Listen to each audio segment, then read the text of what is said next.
I'm Samantha Harrison, 34, and one phone call changed everything. After 12 beautiful years of marriage, my husband Michael was killed in a car accident. Our 8-year-old daughter Lily is all I have left now. When tragedy struck, I called my parents for support, only to hear we're at Ashley's birthday party. Can this wait?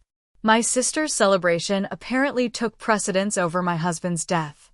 I never imagined that would be just the beginning of their betrayal. Before I share what happened next, let me know where you're watching from in the comments, and hit that subscribe button to join our community of real-life stories. Growing up in suburban Connecticut, I always felt like I was living in my younger sister Ashley's shadow. My parents, Karen and Richard Brooks, never tried to hide their preference. When Ashley needed new dance shoes, they appeared immediately. When I needed a graphing calculator for AP Calculus, I worked extra shifts at the local diner. Ashley got a car for her 16th birthday. I got a cake and a gift card. Despite this, I was determined to build my own path. I studied hard and earned a scholarship to Yale, where I majored in marketing. That's where I met Michael Harrison during my sophomore year. He was a junior in the finance program, and we literally bumped into each other at the library. I dropped my marketing textbooks. He spilled his coffee. As we both apologized profusely, something clicked between us. "At least let me buy you another coffee," I offered, feeling terrible about the brown stain spreading across his white shirt. "Only if you'll join me," he countered with a smile that made my heart skip. That coffee date turned into dinner, which turned into more dates, and before long, we were inseparable. Michael was everything I'd never found in my own family: supportive, attentive, and genuinely interested in my dreams. He listened when I talked about my passion for digital marketing strategies. I cheered him on as he excelled in his finance courses. After graduation, Michael landed a position at a prestigious investment firm in Boston. I was offered a marketing role at a growing tech company in the same city. It seemed like fate wanted us together. We moved into a tiny apartment with peeling paint and a temperamental radiator, but it was ours, and we were blissfully happy. Michael's career took off quickly. He had a natural talent for investment strategies and soon caught the attention of senior management. I watched with pride as he climbed the corporate ladder, while I was building my own reputation in the marketing world. We were young, ambitious, and deeply in love. 3 years into our marriage, we decided it was time to start a family. Lily came into our world on a snowy January morning in 2016, and nothing was ever the same again. Michael cried when he held her for the first time, this tiny pink bundle with a dusting of dark hair like his. "She's perfect, Sam," he whispered, his voice thick with emotion. Absolutely perfect. Michael was a natural father. Despite his demanding job, he made time for every milestone in Lily's life. He was there for her first steps, her first words, and later, he became the coach of her soccer team. Every weekend, they had their special Science Saturdays where they would conduct simple experiments in our kitchen, often leaving a mess I pretended to be annoyed about but secretly loved. As our careers grew, so did our financial stability. Michael was particularly conscientious about planning for our future. "I want to make sure you and Lily are always taken care of," he would say as he reviewed our investment portfolio or updated his life insurance policy. I sometimes teased him about his meticulous financial planning, but deep down, I appreciated his foresight. Throughout these happy years, I maintained contact with my parents, though our relationship remained strained. Every holiday visit was punctuated by comparisons to Ashley, who had pursued a career in real estate but seemed to spend more time planning elaborate parties than selling houses. My parents continued to bail her out of financial troubles while proudly displaying her mediocre achievements on their mantle. "Ashley just sold her first $1 million property," my mother would announce, conveniently omitting that my father had connections with the buyer. "That's great," I would respond, while not mentioning my recent promotion to marketing director or Michael's growing success. Michael noticed this dynamic immediately but respected my desire to maintain a relationship with my family. "They're missing out on knowing an amazing daughter," he would tell me after particularly difficult visits. "And an incredible granddaughter." And he was right about Lily. She was the perfect blend of both of us, Michael's analytical mind and my creative spirit. She had his dark hair and my green eyes, his patience and my determination. By age 8, she was reading well above her grade level and showing remarkable empathy for others. The last truly happy day we shared as a family was just 3 weeks before the accident. It was a perfect Sunday in April.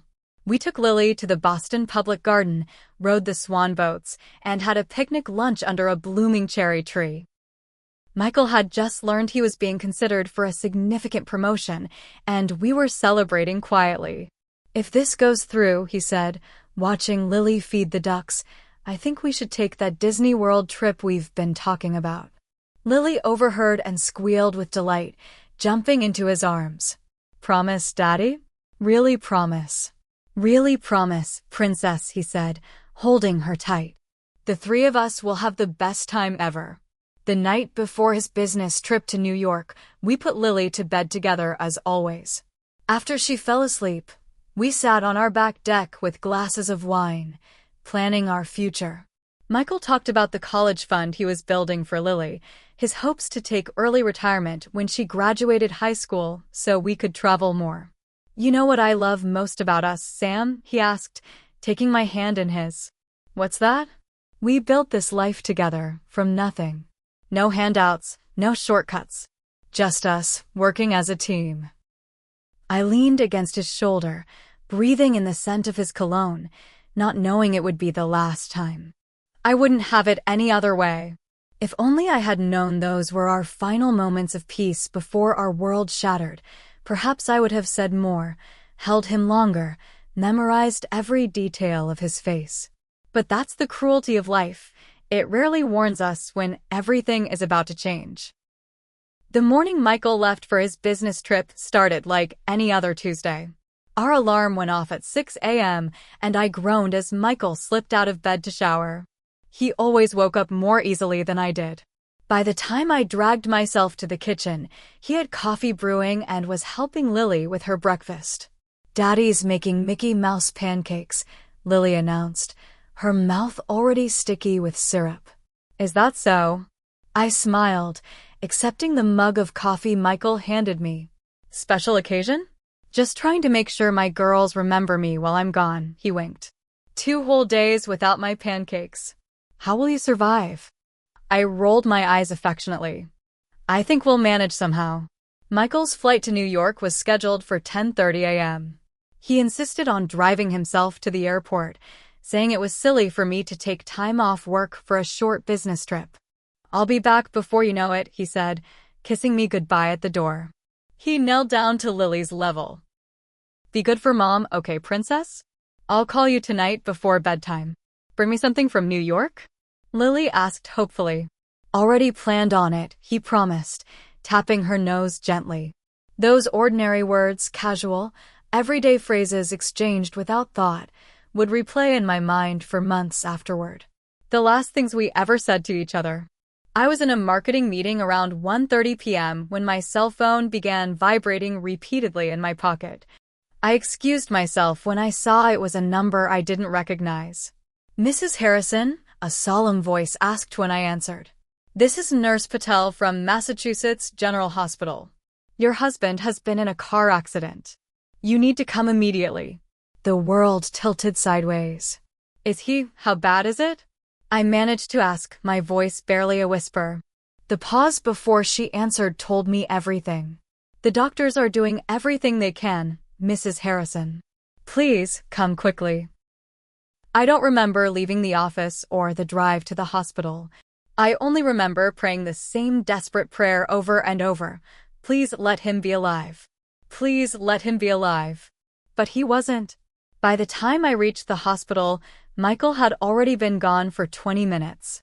A drunk driver had crossed the median on the highway to the airport, hitting Michael's car head-on at high speed. He died instantly, they told me, as if that was supposed to be comforting. "There's some paperwork," a kind-faced doctor explained, his words sounding distant and muffled as if I was underwater.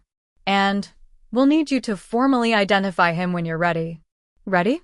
How could anyone ever be ready for that? The morgue was cold and smelled of disinfectant. They led me to a room where Michael lay covered by a sheet, only his face visible. He looked peaceful, almost like he was sleeping, except for a small cut above his right eyebrow and the unnatural stillness. I reached out to touch his cheek, recoiling at the coldness of his skin. "That's my husband," I confirmed mechanically. "That's Michael Harrison." The drive home was a blur. My mind kept ricocheting between disbelief and crushing reality. How was I supposed to tell Lily? What words could possibly explain to an 8-year-old that her daddy was never coming home? That the phone call he promised to make tonight would never come? I called my in-laws from the car, the hardest call I'd ever had to make until that point. Eleanor and William Harrison lived in Chicago and had always been wonderful to me. Eleanor sobbed openly when I told her, while William's voice cracked as he promised they would be on the next flight to Boston. When I picked up Lily from her after-school program, I managed to hold myself together until we got home. I sat her down on the couch, took both her small hands in mine, and somehow found the words. "Lily, something very sad happened today. Daddy was in a car accident on his way to the airport." Her eyes widened. "Is he hurt? Is he at the hospital?" I shook my head, tears finally spilling over. "The accident was very serious, sweetheart. Daddy was hurt too badly for the doctors to fix. He died, Lily. Daddy died today." "No," she said, pulling her hands away. "No, that's not true. He promised to call tonight. He promised me a present from New York." "I know, baby. I know he did." I pulled her into my arms as she began to sob. "He didn't want to leave us. He would never, ever want to leave us." We sat there crying together for what felt like hours, Lily asking questions I wasn't prepared to answer. "What happens now?" she asked between sobs. "Where did Daddy go? Will we be okay without him?" I answered as honestly as I could, though I was wondering the same things myself. As evening fell, the reality of handling everything alone began to sink in. I needed my parents. Despite our strained relationship, surely they would come now, in this moment of absolute crisis. With Lily finally asleep beside me on the couch, I called my parents' number. My mother answered on the 4th ring, the sound of laughter and music in the background. "Mom," I said, my voice breaking. "Something terrible has happened. Michael was killed in a car accident today. I need you and Dad to come. Please." There was a pause, then her muffled voice as she apparently covered the phone to speak to someone else. When she returned, her tone was bizarrely casual. "Oh, Samantha, that's awful news. But we're in the middle of Ashley's birthday party right now. You know how she is about her birthdays. Can this wait until tomorrow?" I couldn't believe what I was hearing. "Wait? Mom, my husband just died. I have an 8-year-old daughter who just lost her father. I need my family. I understand you're upset, dear, but there are 30 people here. Ashley would be devastated if we left now. How about we call you back after the party? Or maybe tomorrow morning?" I hung up without responding, a new kind of pain adding itself to the overwhelming grief. In my darkest hour, when I needed them most, my family had once again chosen my sister over me. But this time, the stakes weren't dance recitals or school plays. This was life and death, grief and loss. And I was alone. The days following Michael's death passed in a fog of paperwork, phone calls, and arrangements no one should ever have to make at 34. There were death certificates to obtain, a funeral home to select, an obituary to write. Each task felt like climbing a mountain with weights tied to my ankles. Michael's colleague Jacob Winters came to the house the day after we received the news. He stood awkwardly in our living room, holding a casserole his wife had made. "Michael was the best of us," he said, eyes red-rimmed. "The whole office is in shock." He hesitated, then added, "He talked about you and Lily all the time. Always had pictures to show us. Jacob mentioned that Michael had been meticulous about his will and financial planning. He always said taking care of his family was his priority. He made sure everything was in order, just in case. Just in case. As if Michael had somehow sensed he needed to prepare for this unimaginable scenario. Michael's parents arrived that evening, grief etched deeply in their faces. Despite being in their 70s and exhausted from an emergency flight, they immediately stepped in to help. Eleanor took over the kitchen, ensuring Lily and I ate regular meals. William handled phone calls and sat with me as I navigated the maze of post-death logistics. "You're not alone, Samantha," Eleanor assured me, her hand warm on mine. "You and Lily are our family. We're here for as long as you need us." My friends Patricia and Thomas Maxwell lived 2 houses down and became our lifeline. Patricia picked Lily up from school and kept her occupied with baking projects and art activities. Thomas mowed our lawn and fielded questions from well-meaning neighbors, so I wouldn't have to repeat this story endlessly. Throughout all of this, there was complete silence from my parents and sister. No calls, no texts, not even a condolence card. Each day that passed without contact from them was another small wound added to my already shattered heart. "Where are Grandma and Grandpa Brooks?" Lily asked on the 3rd day. "Don't they know about Daddy?" "They know, sweetheart," I said, trying to keep the bitterness from my voice. They're busy right now." "Too busy for Daddy's funeral?" Her child's logic cut straight to the heart of it. I had no good answer for her. The funeral preparations brought back painful memories of my childhood. There was the time my parents missed my high school graduation because Ashley had a regional dance competition the same day. Or when they forgot my 21st birthday entirely because they were helping Ashley move into her college dorm. A pattern established long ago was simply continuing, but the stakes had never been so high.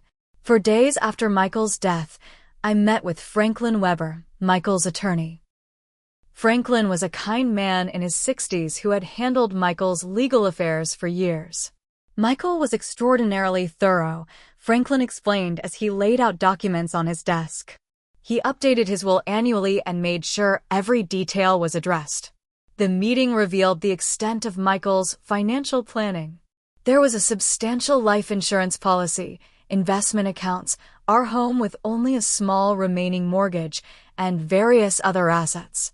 All told, the estate was worth nearly $3 million, a shocking figure that reflected Michael's investment acumen and careful planning. "Everything goes to you, Samantha, with trusts established for Lily's education and future," Franklin explained. "Michael was adamant about ensuring you both would be secure." I sat there stunned, grief mixing with gratitude for Michael's foresight. Money couldn't bring him back, but at least Lily and I wouldn't have financial stress added to our emotional burden. The day of the funeral arrived, a surprisingly sunny spring morning that felt like a cosmic insult. How dare the world look beautiful when Michael was gone? The church was packed with Michael's colleagues, our friends, neighbors, and even Lily's entire 3rd grade class and their parents. Michael's parents sat in the front row beside Lily and me, their presence a solid comfort. My parents and Ashley were conspicuously absent. I somehow made it through the eulogy, sharing stories of Michael's kindness, his devotion as a father, his quiet strength. Lily, showing courage beyond her years, stood beside me and added her own memories of Saturday science experiments and bedtime stories. Back at our house after the service, surrounded by people bringing casseroles and sharing memories of Michael, I kept glancing at the door, some small part of me still hoping my family would appear. They never did. That night, after everyone had gone and Lily had finally fallen asleep, I sat alone in the kitchen. The house was quiet except for the ticking of the clock Michael had inherited from his grandfather. I picked up my phone and saw numerous messages of condolence, but nothing from my parents or sister. The final realization that they had actually missed my husband's funeral broke something in me. I sobbed at the kitchen table, ugly, gasping cries that I'd been holding back for days. I cried for Michael, for Lily, for the future we'd lost. And yes, I cried for the family I needed but didn't have, for the childhood wounds reopened by their absence when I needed them most. For the first time, I allowed myself to feel not just grief for Michael, but anger at my family. Pure, justified anger. When the tears finally subsided, I felt hollow but somehow clearer. Michael had always said that my parents didn't deserve me. Perhaps it was time I started believing him. A week after the funeral, life had settled into a painful new routine. Michael's parents had returned to Chicago, though they called daily. I had taken bereavement leave from work, focusing on helping Lily adjust and processing my own grief. We were getting by 1 hour at a time, sometimes 1 minute at a time. The doorbell rang on a Wednesday afternoon while Lily was working on a memory book for Michael that her school counselor had suggested. I wasn't expecting anyone, and for a brief moment, I considered not answering. Social interactions required energy I simply didn't have. But the bell rang again, more insistently this time. I opened the door to find my parents and Ashley standing on the porch, looking uncomfortable but somehow expectant. "Samantha," my mother said, stepping forward to give me a stiff hug. "We came as soon as we could." As soon as they could. 10 days after Michael's death. For days after his funeral. "May we come in?" My father asked when I didn't immediately invite them inside. I stepped aside wordlessly, watching as they entered the home they hadn't visited in over 2 years, despite living just an hour away. Ashley gave me a quick side hug.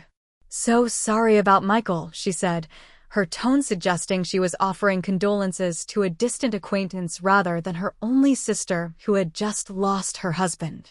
They settled in the living room, my mother immediately commenting on the decor. "You've repainted since we were last here. It's a bit dark, isn't it?" "Michael chose the color," I replied flatly. "He said it was calming." An awkward silence followed, broken by my father clearing his throat. "So, how are you holding up? Financially speaking, these situations can be quite burdensome." The question took me aback. Not how was I coping with losing the love of my life, or how Lily was handling the loss of her father, but how our bank account was doing. "We're managing," I said cautiously. Good, he nodded, exchanging a glance with my mother. "Michael was in finance, wasn't he? I hope he had his affairs in order." "Dad," I said, "why are you here? You couldn't make it to the funeral, but you're here now asking about our finances." "Now, Samantha," my mother interjected, "don't be like that. We wanted to be at the funeral, but Ashley had already planned her birthday celebration months in advance. We couldn't just cancel on all her friends." Ashley nodded as if this was perfectly reasonable. "I had people flying in from out of state," she added defensively. I stared at them, unable to comprehend their warped priorities. "Besides," my father continued, "we're here now to help. Family needs to stick together in times like these." My mother picked up the thread smoothly. "Speaking of family, we've been thinking about the future. Ashley's been looking to buy a house, but the market is so competitive. And I really want to start a family soon," Ashley chimed in. "But I need to be settled first." I felt like I was watching a carefully rehearsed performance. What does this have to do with me? My father leaned forward, his business negotiation posture that I recognized from childhood. "We know this is a difficult time, but we need to be practical. Your sister has some financial challenges ahead, and your mother and I aren't getting any younger." "What are you saying?" I asked, though I was beginning to understand exactly what this visit was about. "We're family, Samantha," my mother said, her voice taking on the syrupy tone she used when asking for favors. "Family supports each other. And now that Michael's gone, well, I assume there's life insurance? Investments? The house. You want Michael's money," I said flatly, the realization like a slap to the face. "Not all of it, of course," my father quickly clarified, as if that made it better. "But a family support arrangement would be appropriate. Say, 50% of the inheritance." 50%. I repeated the words, letting their audacity sink in. "It's only fair," Ashley added. I could really use help with a down payment, and Mom and Dad's retirement fund took a hit last year. I was speechless. Michael had warned me about my family's materialistic nature years ago. They see people as resources to be used, not relationships to be nurtured, he had said after one particularly uncomfortable holiday visit. I had defended them then, making excuses for their behavior. Now, I couldn't deny the truth of his assessment. "Let me get this straight," I said, my voice unnaturally calm. "You couldn't be bothered to come when my husband died. You couldn't make time for his funeral. But you can make time to ask for his money." "That's not fair, Samantha," my mother protested. "Ashley's birthday was important to her. We didn't think you'd want us to ruin her party with sad news." "Sad news?" I repeated incredulously. "My husband's death was sad news that might have ruined Ashley's party?" "You're twisting her words," my father said sternly. "We're here now, offering family support." "No," I corrected him, anger building. "You're here now asking for family support. Specifically, financial support. From my recently deceased husband's estate." "Don't be dramatic," Ashley rolled her eyes. "It's not like you need all that money for just you and Lily." I stood up, trembling with rage. "You have no idea what we need. You have no right to come here and ask for anything. Where were you when I had to identify Michael's body? Where were you when I had to explain to Lily that her father was never coming home? Where were you when I had to plan a funeral alone?" "Now you're just being selfish," my father said, his face reddening. "This is exactly the problem with you, Samantha. Always thinking about yourself instead of the family." I laughed bitterly at the irony. "The family? You mean the family that couldn't be bothered to show up for the worst moment of my life because a birthday party was more important?" The argument escalated, voices rising as years of resentment surfaced. My parents defended their absence with increasingly weak excuses. Ashley complained about her financial struggles while sitting in the home where my husband's absence was a physical ache in every room. None of us noticed Lily standing at the bottom of the stairs, watching the scene unfold with wide, solemn eyes. I didn't see Lily at first, too consumed by the confrontation happening in my living room. But suddenly, the arguing stopped, and I turned to find my daughter standing there, clutching her teddy bear, the one Michael had given her on her 5th birthday. For the past week, Lily had been processing her grief in ways that broke my heart and amazed me simultaneously. Her school counselor had suggested various activities to help her express her feelings. One of those was drawing pictures and writing notes about her dad. She'd been working on these all morning in her room, occasionally asking me to help spell a difficult word or find a particular colored pencil. Now she stood before us, her small face a mixture of confusion and determination. "Lily," I said softly, "I thought you were upstairs working on your memory book." "I heard yelling," she said simply. Her eyes moved from me to my parents and Ashley, studying them with an unexpected intensity. An uncomfortable silence filled the room. My parents hadn't seen Lily in nearly 8 months, and their greeting to her upon arrival had been perfunctory at best. Now they shifted awkwardly under her steady gaze. "Hello, Lily," my mother finally said. "We were just having a grown-up discussion with your mom." Lily didn't respond to her directly. Instead, she looked at me. "They want Daddy's money, don't they?" The directness of her question stunned everyone. Children perceive more than we give them credit for, and Lily had clearly understood the essence of the argument. "Sweetheart," my father began in the condescending tone he always used with children, "it's complicated adult business. Nothing for you to worry about." Lily turned to him then, her chin lifting slightly in a gesture so reminiscent of Michael that it made my chest ache. "My dad taught me about family," she said, her voice steady despite her young age. "He said real family shows up when you need them, not just when they need something." My parents exchanged uncomfortable glances, while Ashley suddenly found great interest in her manicure. "Lily, that's enough," I said gently, not wanting her to become more involved in this ugly situation. But Lily wasn't finished. She walked to her backpack, which was sitting near the entry to the living room, and pulled out a manila envelope. With the dignity of someone 3 times her age, she approached my parents and held it out.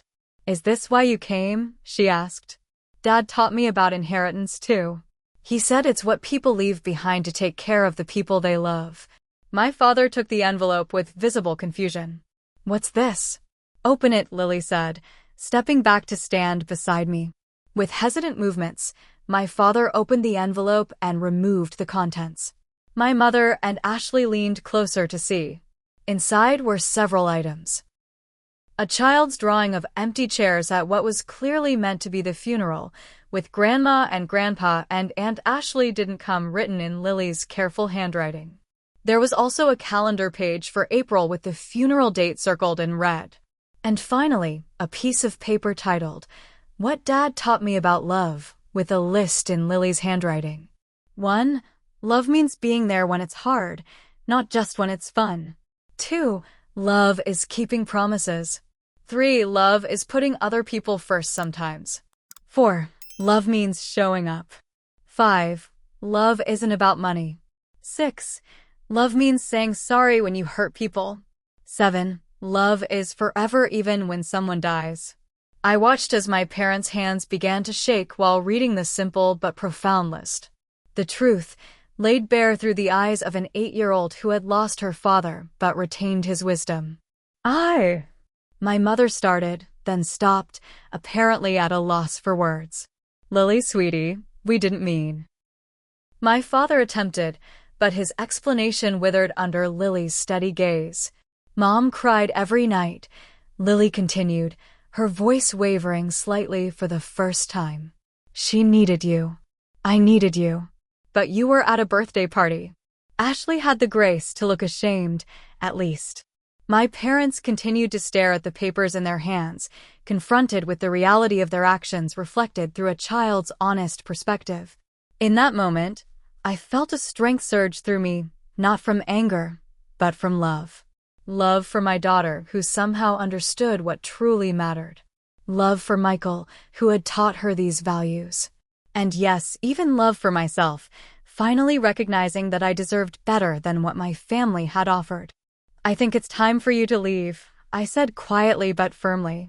"Samantha, be reasonable," my father started to protest. "No," I interrupted. "I've spent my whole life being reasonable, making excuses for how you treat me. Not anymore.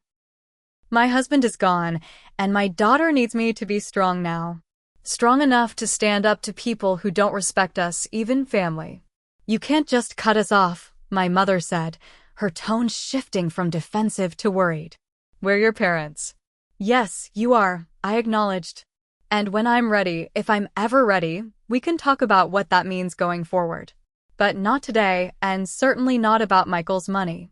They left reluctantly, my father still clutching Lily's envelope, muttering about family obligations and my overreaction.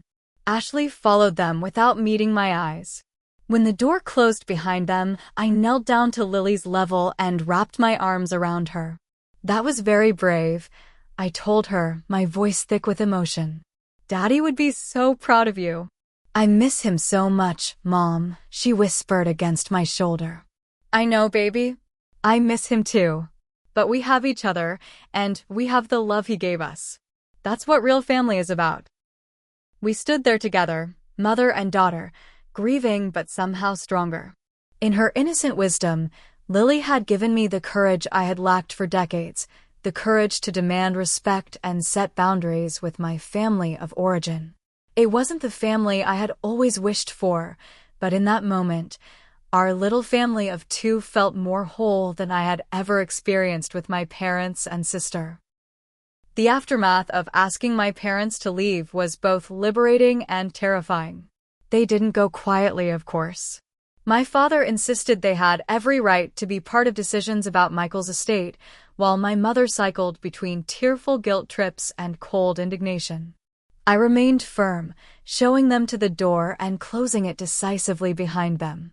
Lily and I stood in the entryway, listening to their car start and drive away. Rather than feeling guilty or uncertain, I felt an unexpected sense of peace. Lily looked up at me with those green eyes so like my own and took my hand. "Are you okay, Mom?" she asked. The role reversal wasn't lost on me, my 8-year-old checking on my emotional state rather than the other way around. In that moment, I promised myself that Lily wouldn't grow up shouldering adult burdens the way I had. "I'm okay, sweetheart," I assured her, squeezing her hand. Sometimes we have to stand up to people who don't treat us with respect, even when those people are family. Like when Mackenzie was mean to me at school, and you said I didn't have to keep being her friend just because we'd known each other since kindergarten? I smiled at her perfect understanding. Exactly like that. We spent the evening making cookies and watching one of Michael's favorite movies. It was the first time we'd laughed since his death, and though the grief was still present, it felt less suffocating somehow. The next morning, I met with Franklin Weber again to discuss protecting Lily's future inheritance.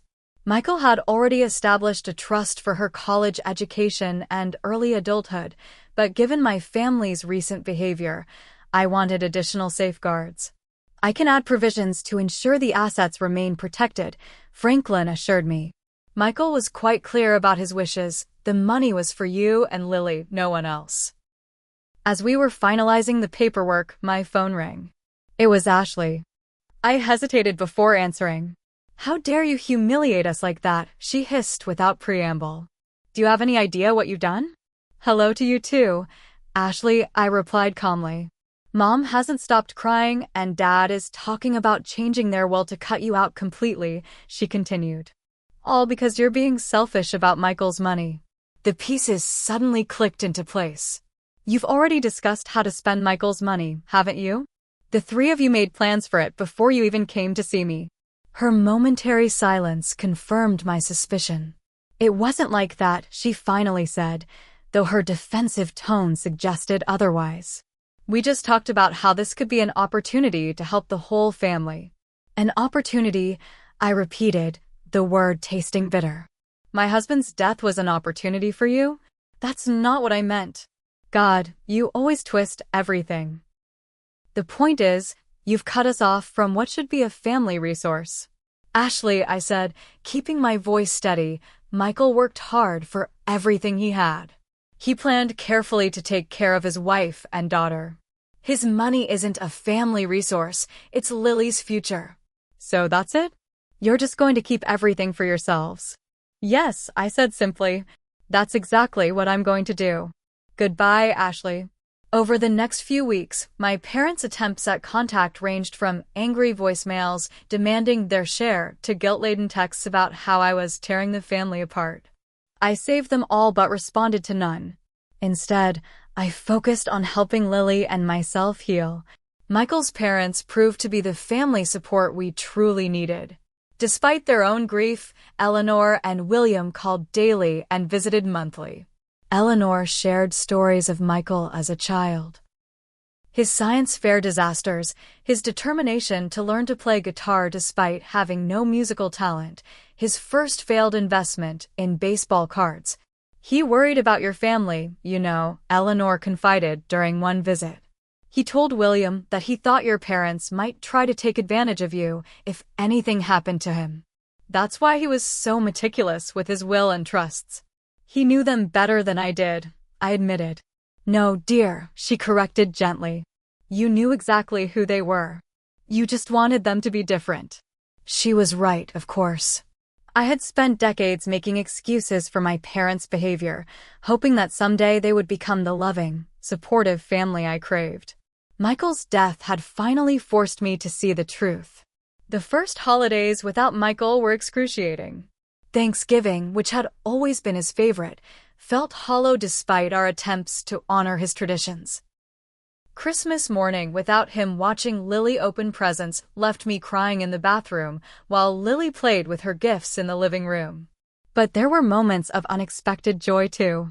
Mother's Day brought not a call from my own mother, who was still sending occasional texts about how I'd broken her heart, but a beautiful handmade card from Lily and a bouquet of flowers from Eleanor with a note that simply read, "You are the mother Michael always knew you would be. He would be so proud." I began seeing a therapist who specialized in both grief counseling and family of origin issues. Dr. Rachel Bennett helped me understand that my relationship with my parents had always been based on conditional love and that their behavior after Michael's death wasn't an anomaly, but a continuation of lifelong patterns. "You're mourning two losses," she explained during one session. "Your husband and the parents you deserved, but never had." Lily showed remarkable resilience, though she had her difficult moments. She would sometimes crawl into my bed in the middle of the night, crying that she'd forgotten what Daddy's voice sounded like. Other times, she'd become angry, demanding to know why he had to drive to the airport that day or why the drunk driver wasn't in jail forever. I answered her questions as honestly as I could, held her through the tears, and marveled at her capacity to still find joy despite her loss. Her school counselor assured me that her grieving process was healthy, if painful. My own career underwent adjustments as I realigned priorities. I negotiated a flexible schedule that allowed me to be home when Lily returned from school. The marketing firm was surprisingly accommodating. A colleague later told me that Michael had once helped the CEO with some personal investment advice that had paid off handsomely. Throughout this difficult period, we developed what Lily called our chosen family. Friends who had proven themselves during our darkest times. Patricia and Thomas continued to be our strongest local support. Jacob and his wife Lisa regularly included us in their family gatherings. Michael's former assistant Diane often dropped by with home-cooked meals just because. 6 months after Michael's death, I received a formal letter from my parents' attorney demanding a family settlement regarding Michael's estate. I forwarded it to Franklin, who responded with a brief, legally sound refusal. There were no further legal communications, though the emotional manipulation attempts continued sporadically. As the first anniversary of Michael's death approached, I realized that Lily and I had somehow survived the worst year of our lives. We weren't the same people we had been before. Grief had changed us fundamentally, but we were still standing, still loving, still moving forward one day at a time. And we had done it without the family I had spent a lifetime trying to please. The realization was both painful and profoundly liberating. On the 1-year anniversary of Michael's death, Lily and I visited his grave together. The cemetery was peaceful that April morning, cherry blossoms drifting gently in the spring breeze. We brought fresh flowers and a small model rocket, a nod to one of their last science experiments together. "Do you think Daddy can see us?" Lily asked as we arranged the flowers in the vase embedded in his headstone. I considered the question carefully. "I don't know exactly how it works, sweetheart, but I believe he knows we're here and that we love him." Lily nodded, seemingly satisfied with my honest answer. "I think he'd be proud of us.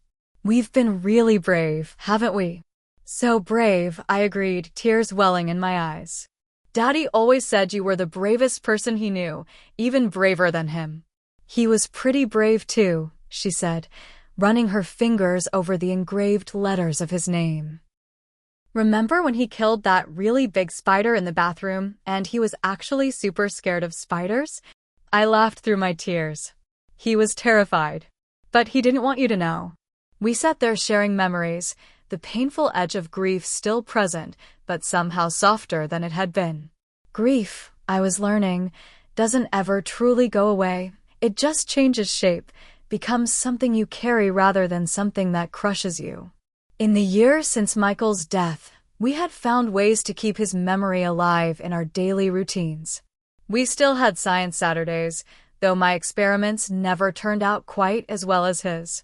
We celebrated his birthday with his favorite chocolate cake and watched his favorite movies.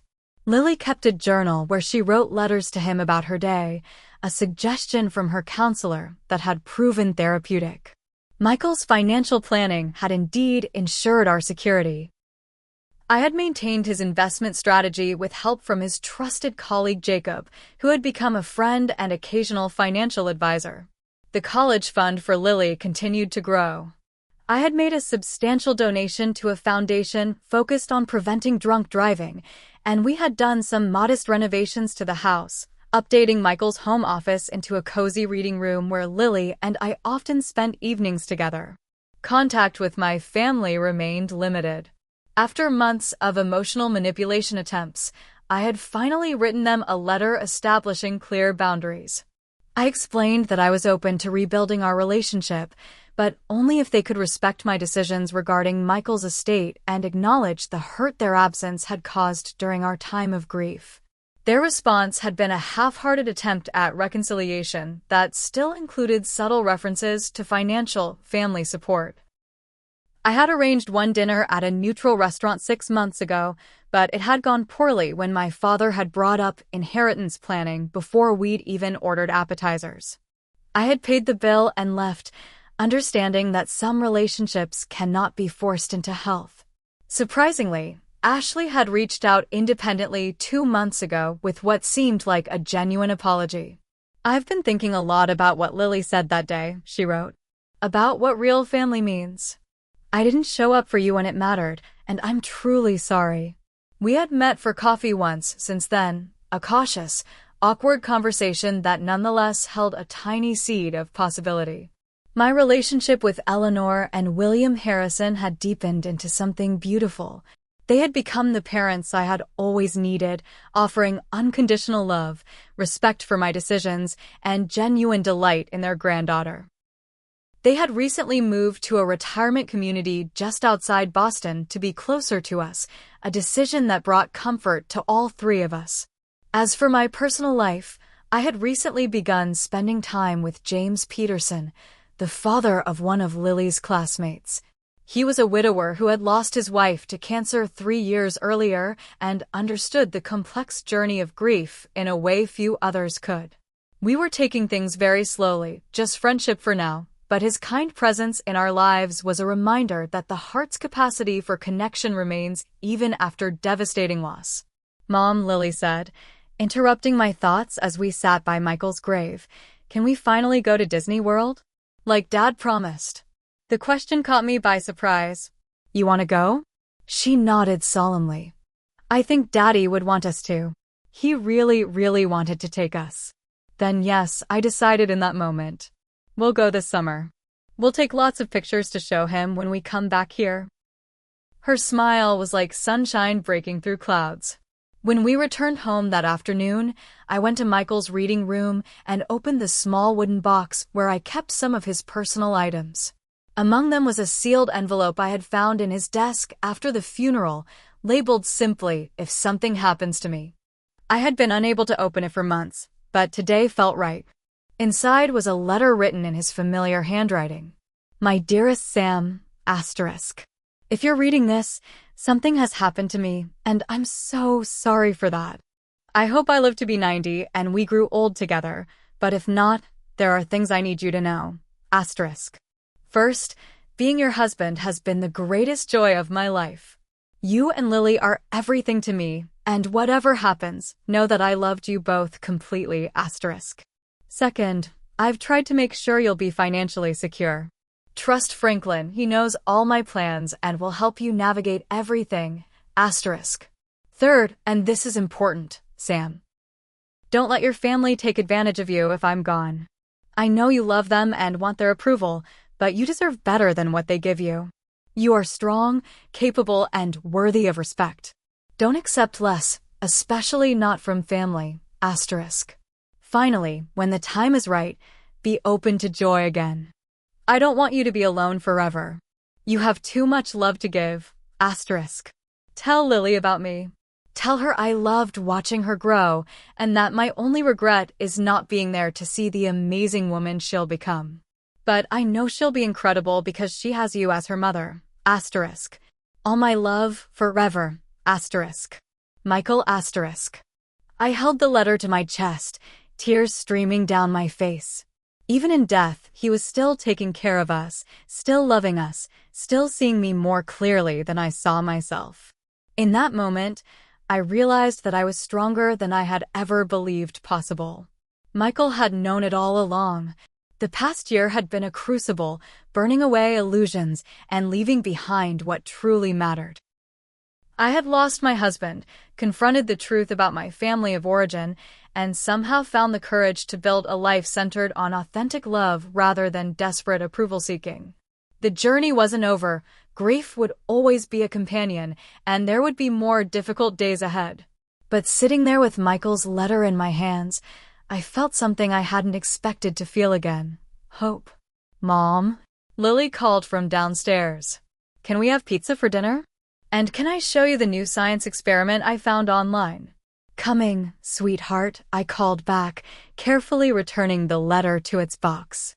As I headed downstairs to my daughter, I felt Michael's presence not as a haunting absence, but as a foundation beneath us, the love that had built our family and would sustain us even now. Life would go on. We would go on. And we would be okay. So that's my story. Not the happily ever after I had planned, but a journey of discovering what true family means.